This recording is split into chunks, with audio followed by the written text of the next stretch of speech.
We're now at 120 million. Last year, we announced 114 million, so 6 million more in a year.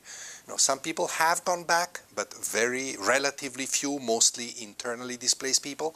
But otherwise, between Sudan, Gaza, and many other places, this figure has continued to rise. Options that we can look at in the context of the pact and even beyond. 75% are in poor countries or middle-income countries. So we should also stop always perceiving this problem as a problem of the rich countries.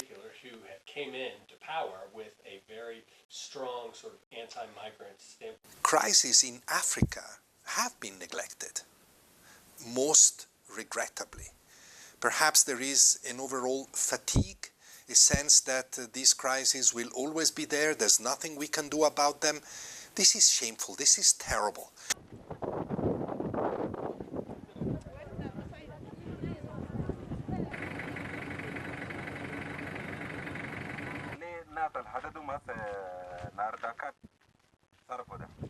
We should never forget that the 9 million Sudanese who are displaced or refugees, those are the ones my organization deals with, among many others that haven't even left but are impacted in their homes, millions of them, that these people suffer exactly like the civilians in Ukraine or the civilians in Gaza and in many other places.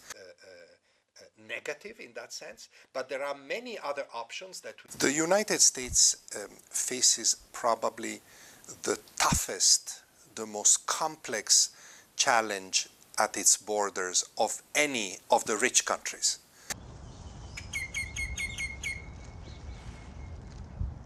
The recent executive order of President Biden meant to respond to this situation. I understand why this had to be put out, but I believe that aspects of that decision, of that instrument, violate refugee protection and international law.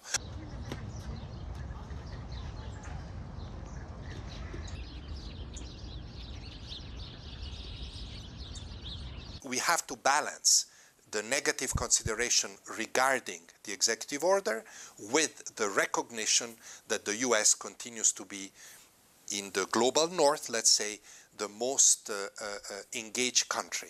The resettlement program that President Biden has promoted, with the ambition of resettling from many other countries 125,000 refugees, is still a very shining example of US generosity.